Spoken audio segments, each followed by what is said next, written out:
Here he is saying instead of using mass, length and time as the fundamental quantities, if we use force, velocity and acceleration as the fundamental quantities, then the dimensions of Young's modulus will come up FA2 V minus 4, and we have to prove it.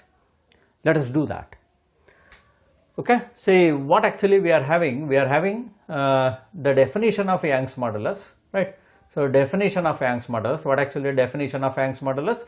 It is stress divided by strain, right? Stress divided by strain, and definitely this strain is having no unit, right? So this strain is having no dimension, So let us forget it. Therefore, what I can write, dimensions of Young's modulus is equals dimensions of stress, right? What actually this stress is? This stress is nothing but this one. This stress is nothing but force divided by normal force divided by area. It's just like pressure.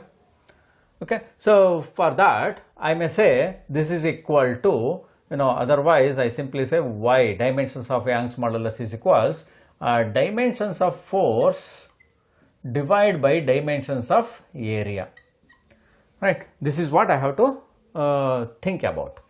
And you must observe this force is a fundamental quantity in the given question, right? It is said it is fundamental, right? Said fundamental, this force, but not this area. Now we have to convert this area in terms of fundamental quantities. What he is saying, fundamental, fundamentals in this question are velocity, acceleration and force. So I have to convert this area in terms of these things. So how it can be achieved, right? So for that I simply say the definition of area, this is just like a length into breadth, right? So if I talk about the dimensions of area, this is dimension of length multiplied by dimensions of length, right? So I am having 2 times the dimensions of length. This is equal to square of the dimensions of length. So now I need to convert this length in terms of these things. See, there is no time as fundamental quantity here. So for that reason, neither displacement by time, right, displacement divided by time, nor this one, acceleration is equals velocity divided by time is useful. So don't use it. I simply take V square is equals VO square plus 2AX as my reference. It is saying, the addition means the dimensions whatever it is here should be here. That means 2x square is square of velocity. Okay, this one.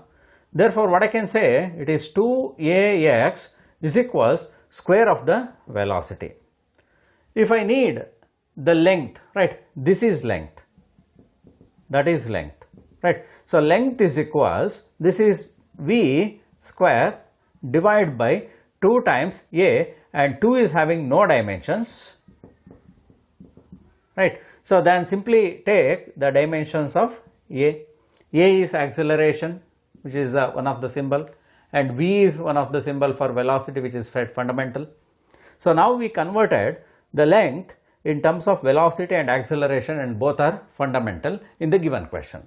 So now simply make use of these notations here in area, right. This is equal to, instead of length, what I should write? I should write v square divided by a. It should be squared right here, right. So length should be squared. That means v to the power 4, and this a becomes 2.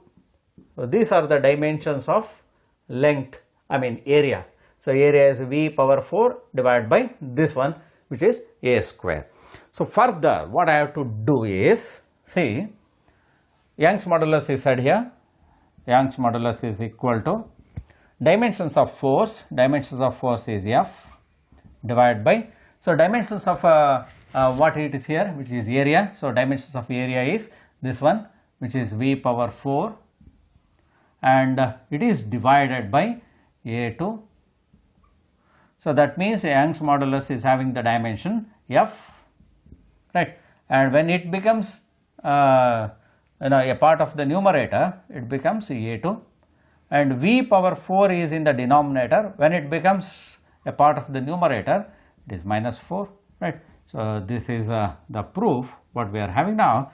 So we proved that dimensions of Young's modulus is equal to this thing which is correctly said in the question.